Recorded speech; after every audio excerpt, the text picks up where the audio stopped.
Kasus soal keaslian ijazah Presiden Jokowi ini kan udah rame bertahun-tahun ya di pengadilan. Tapi gimana ceritanya kalau tiba-tiba para penuduh utamanya justru duduk bareng, semeja dengan sang presiden? Nah, ini dia babak baru yang super mengejutkan dalam kasus ini.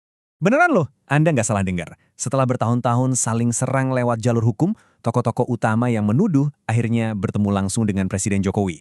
Dan pertemuan pribadi inilah yang seolah membalikkan semua narasi dan dinamika kasusnya. Dan yang bikin makin penasaran, di tengah tuduhan yang serius banget soal pemalsuan, pertemuan ini justru digambarkan hangat. Loh kok bisa?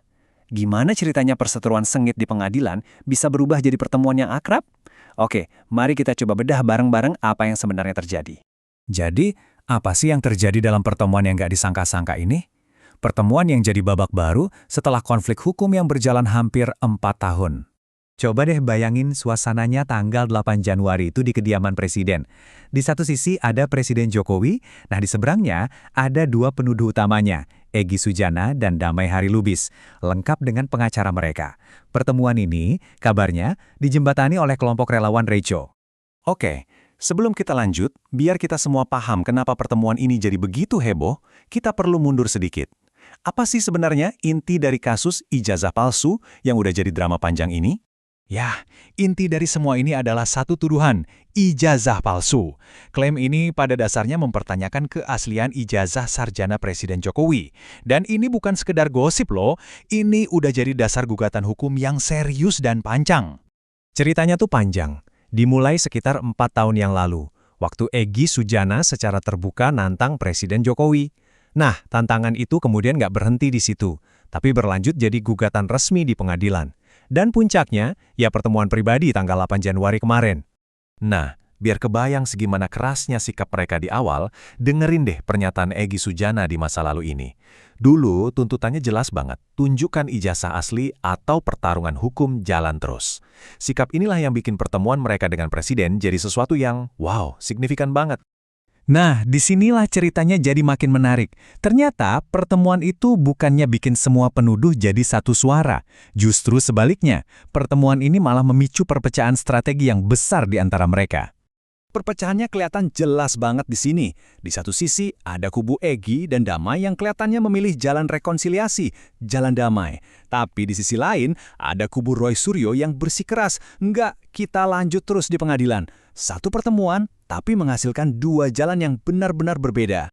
Kenapa mereka bisa pecah kongsi? Nah, pengacara Roy Suryo ngasih alasannya secara terang-terangan. Buat mereka, datang dan bertemu presiden itu sama saja kayak mengakui ijazahnya asli, sesuatu yang jelas-jelas mereka tolak mentah-mentah. Jadi poin utama dari kubu Roy Suryo itu simple. Secara hukum, kasus ini belum selesai. Belum ada satupun keputusan pengadilan yang bilang ijazah itu asli. Makanya bagi mereka, satu-satunya arena yang valid ya cuma ruang sidang. Terus gimana respons dari Presiden Jokowi sendiri melihat semua perkembangan ini? Nah, beliau ternyata menarik sebuah garis pemisah yang sangat-sangat jelas. Jadi, posisi Presiden itu bisa kita lihat dari dua sisi. Pertama, soal maaf-maafkan secara pribadi. Itu urusan personal, pintu maaf terbuka. Tapi yang kedua, dan ini yang paling penting, urusan pribadi itu sama sekali nggak akan mengganggu proses hukum yang sedang berjalan. Dan ini kutipan langsung dari Presiden sendiri yang menegaskan posisinya. Jelas banget kan, ada pemisahan total antara urusan hati, urusan pribadi, dengan urusan hukum negara. Nggak ada janji intervensi sama sekali. Jadi, gimana dong kesimpulannya? Alih-alih menyelesaikan masalah, pertemuan ini sepertinya malah membuat kasusnya jadi makin rumit, malah memunculkan lebih banyak pertanyaan baru yang belum terjawab. Sekarang jadi ada beberapa pertanyaan besar yang menggantung nih. Apakah langkah damai ini bakal menguntungkan Egy dan Damai secara hukum?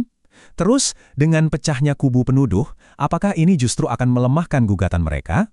Dan yang paling penting, pertemuan hangat ini, apakah ini benar-benar awal dari perdamaian, atau cuma taktik baru dalam sebuah pertarungan politik yang panjang?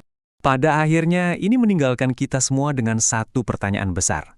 Kalau hukum dan politik sudah bercampur aduk, apa sih arti sebenarnya dari sebuah jabat tangan? Apakah itu tanda perdamaian yang tulus, atau jangan-jangan cuma jeda sebelum ronde pertarungan berikutnya dimulai? Sebuah pertanyaan yang menarik untuk kita renungkan.